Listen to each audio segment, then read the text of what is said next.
right, 2 years ago, Americans from all over this country went to the polls. They cast their ballots for Donald J. Trump. Virtually all the political pundits and analysts, so-called journalists, pollsters, they predicted a huge win for Hillary. They were all dead wrong. Americans, the voters, you shocked the world, and ever since, well, the Trump agenda has been paying massive dividends in just 2 short years. The economy is booming.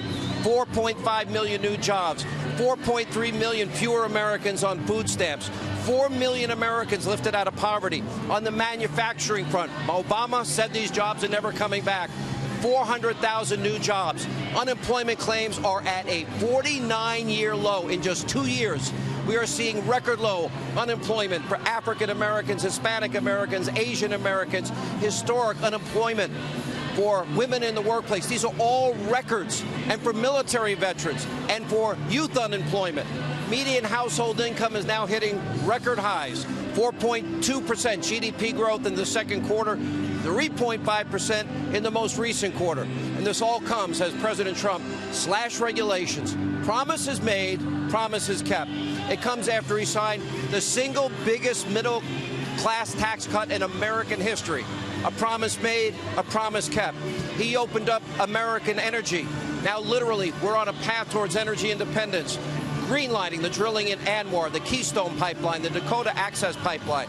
A promise made, a promise kept. Negotiating new trade deals in Europe, renegotiating NAFTA, pulled us out of the job-killing Paris Accord. Promises made, promises kept in 2 short years. He's led with peace through strength abroad.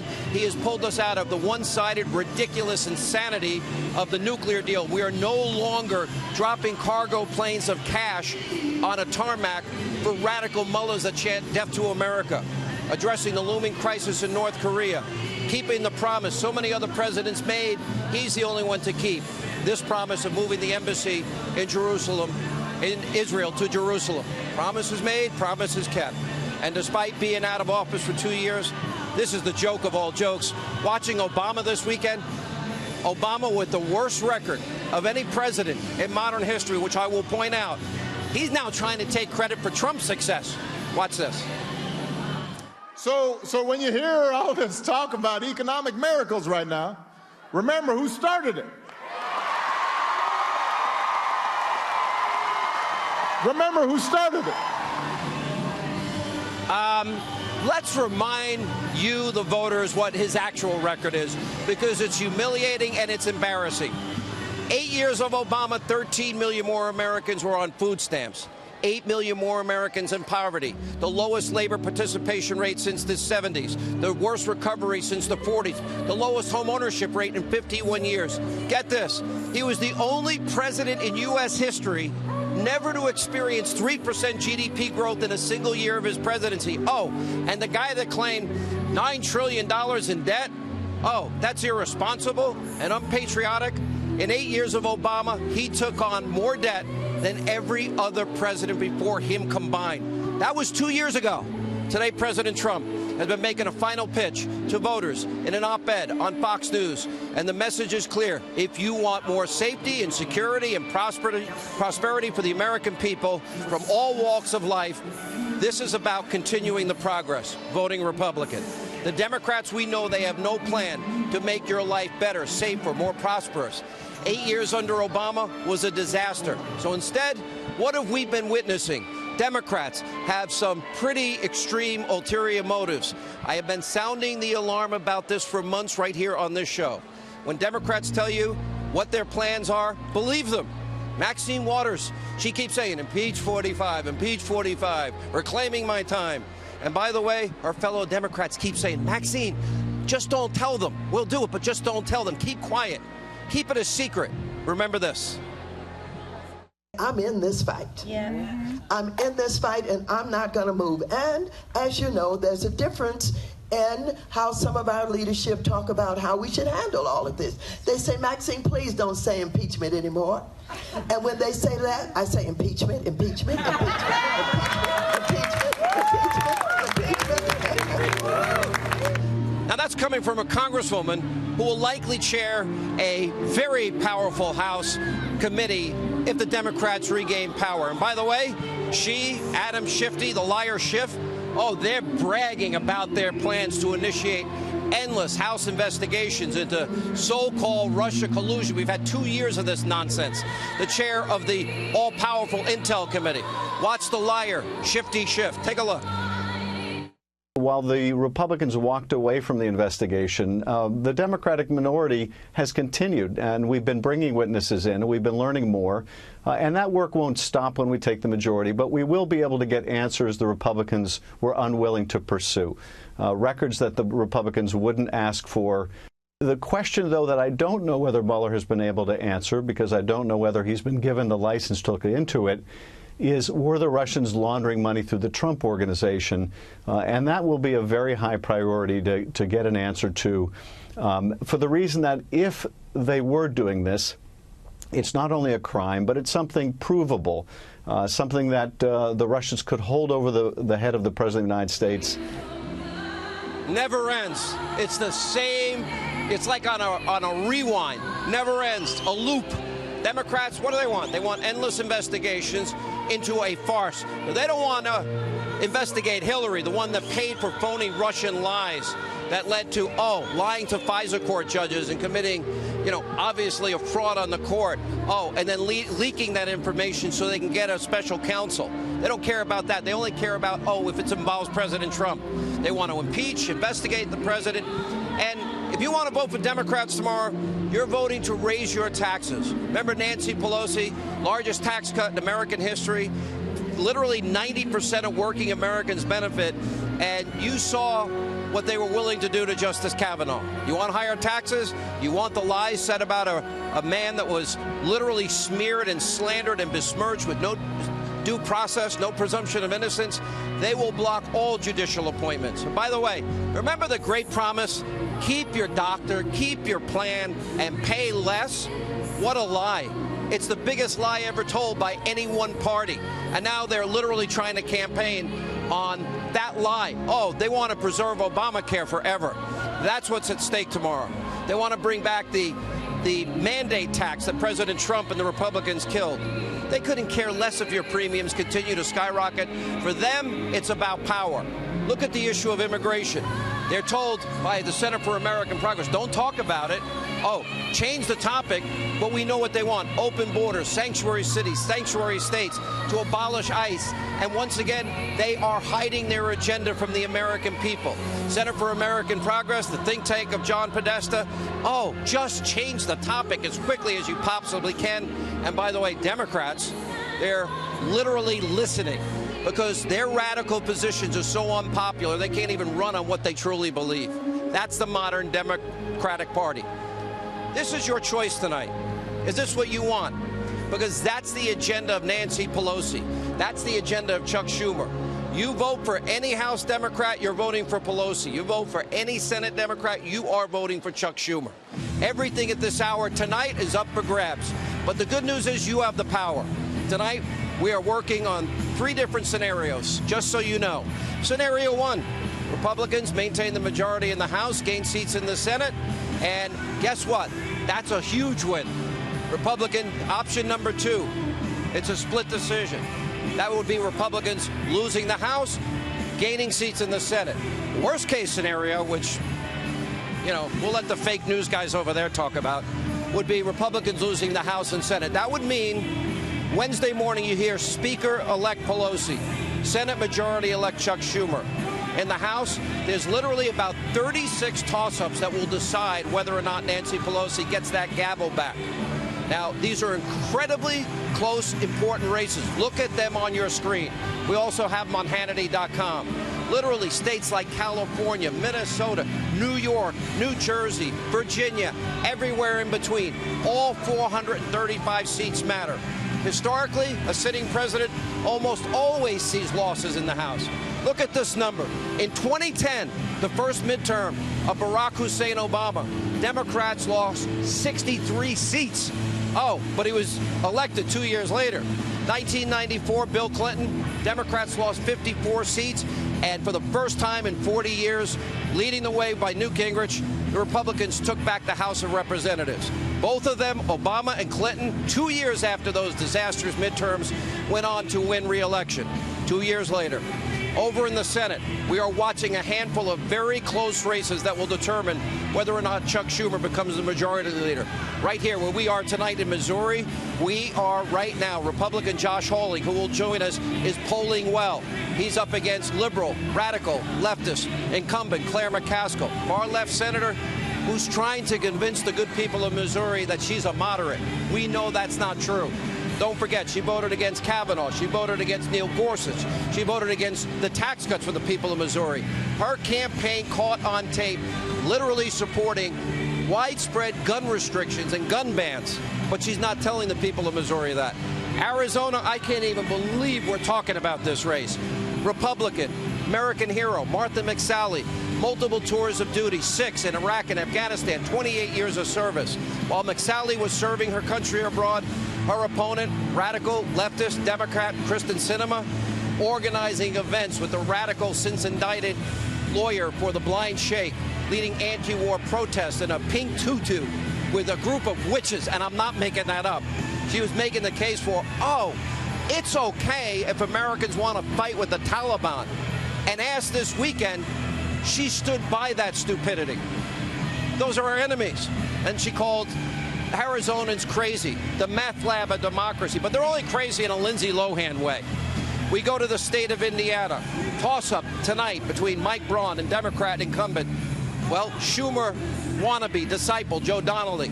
According to reports, Donnelly has funded shadow efforts to fund ads for the third-party Libertarian in that race. He can't win without the Libertarian in that race. Dirty politics at its worst. And one more reminder, by the way, that a vote for a Libertarian in Indiana is a vote for Donnelly and Schumer. In Montana, this is a state that is now in play. Republican Matt Rosendale gaining ground against Schumer, Democratic incumbent John Tester. In the latest poll, Tester down by 3. 50% of the state voted. It will all depend on turnout tomorrow. Remember, people in Montana, Tester voted with Schumer 87% of the time. You might as well have Schumer. In Tennessee, a very important race. Republican Senate candidate Marsha Blackburn should win. If you're in Tennessee tonight, take nothing for granted. Anything can happen. In Nevada, races are always close. Republican Senator Dean Heller in a must-hold seat for the Republicans. Now we're going to have an actual race on our hands in West Virginia. That's news tonight between incumbent Democrat Joe Manchin, Republican Patrick Morrisey. And in Florida, let me just be blunt. Everything in Florida is, as usual, too close to call. Democratic do-nothing Schumer Democrat Bill Nelson against the Florida Governor Rick Scott, who has been there again and again for the people of Florida. In Florida, the gubernatorial race also so tight between Ron DeSantis and corrupt socialist. By the way, wouldn't it be great if we could get from an FBI, investigator, free tickets to Hamilton and free vacations like Gillum and the worst crime rate in all of Florida? Republicans, by the way, you guys like Elton John? Just checking. We need a massive turnout. It's all about turnout tomorrow. That's all it is. We'll get the government we deserve. We're keeping our eyes also on a potential shocker of all places, believe it or not, in New Jersey. Polls between corruption-plagued Democrat Bob Menendez, Republican Bob Hugan, Marine, Semper Fi, Bob. Well, guess what? Closer than anybody predicted. And in the great state of Texas, Ted Cruz has maintained a steady lead against Bozo O'Rourke, even though this Democrat has literally almost gotten $100 million to throw at the greatest constitutionalist in the U.S. Senate. Texas, don't let somebody that doesn't have Texas values win Texas. Ted Cruz needs to be back in the U.S. Senate. Tomorrow's vote will be crucial. Democrats across the country benefiting. I'm looking right over there. All over there, fake news. The mainstream media, the biggest donors to the Democratic Party, they speak with one voice at this point and say the most hateful, disgusting, despicable, anti-Trump vitriol that this country, frankly, has ever seen. They have been worse than ever, and we've got the tape to prove it. Take a look. If Trump wins, he will cast it as a complete endorsement of his most undemocratic behavior. If you're 18 and that happens, you stand a very real chance of not living in a Western-style democracy for part or all of your life. He is a racist pig. He is talking about white supremacist ideology. We are not only on we're not on a dangerous, slippery slope, we've fallen. If you had a kid that had A's and B's on their report card, doing well with their trumpet lessons, but also happened to be selling meth out of the basement, you would say, hold on a second. I can't just talk about the good stuff. I've got a problem with this kid. Racism, xenophobia, all these things that I thought were already stigmatized, but Donald Trump has brought them out of the closet, brought them out into the open. He's using them for his political advantage. What Donald Trump did was normalize racism. He normalized overtly racist behavior. How despicable on Saturday Night Live, one so-called comedian making fun of Republican congressional candidate Dan Crenshaw. Oh, a hero who lost his eye while serving our great country as a Navy SEAL in Afghanistan. By the way, all of you on Saturday Night Live can go straight to hell over this. You owe this man a profuse apology. Take a look. Dan Crenshaw. Oh, come on, man. Yo, hold on. You may be surprised to hear he's a congressional candidate from Texas and not a hitman in a porno movie. I'm sorry, I know he lost his eye in war or whatever. Whatever.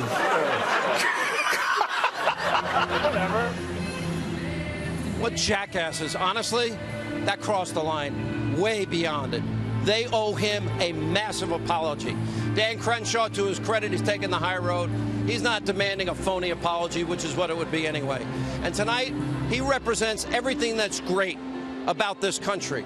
Everything great about the American people. We're here in Missouri and Cape Girardeau, the people that work hard, play by the rules, pay their taxes, raise their kids, obey the laws, and frankly, get left behind by corrupt government where politicians, they just want their power. Finally, government has been working for the forgotten men and women of this country. Like the left, by the way, you know what? He's not playing the politics of victimization. He won't give in to the gutter-level attacks of NBC. Are you proud of that, Tom Brokaw? Where's Tom Brokaw speaking out about this?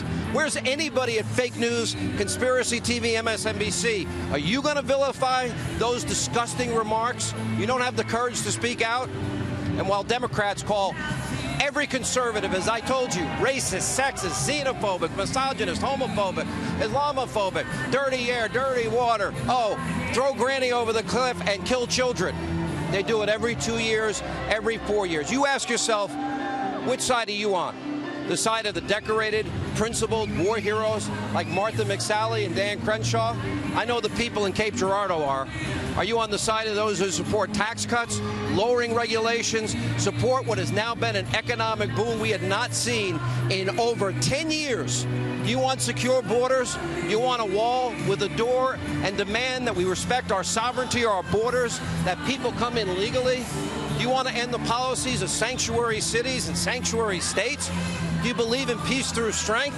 Do you value due process? Do you value the presumption of innocence? Do you love our Constitution, our American values that made this country so great, the people that make this country great? Or do you support those on the left do nothing but smear, slander, besmirch, name-call, plot political revenge, obstruct the president's agenda? They have no plan to make your life better.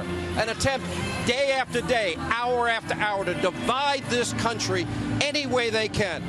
Today, at multiple campaign stops, President Trump highlighted what is a clear choice and contrast between the parties and the vision for this future. And he made his final pitch, which he'll be making right after this show tonight to voters. Let's take a look. Everything we have created and achieved is at stake on Election Day. It is. If the radical Democrats take power, they will take a wrecking ball to our economy and to our future. The Democrat agenda is a socialist nightmare for our country. The Republican agenda is the American dream, and that's what we're doing. We're bringing back the American dream. They want to raise your taxes, the Democrats do, restore crippling regulations, shut down your new steel mills, take away your health care, and put illegal aliens before American citizens. That's what they want. Democrats are inviting caravan after caravan of illegal aliens to pour into our country, overwhelming your schools, your hospitals, and your communities. There's only one way to stop this Democrat-led assault on America's sovereignty. You have to vote Republican tomorrow. You have to.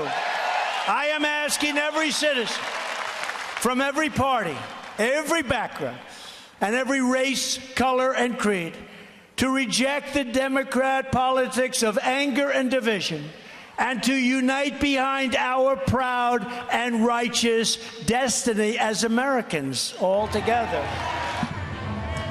In just a few short hours, you have the power to shock the world again. By the way, just think of what it's going to be like to watch the corrupt media. If you do it again, they will lose their minds.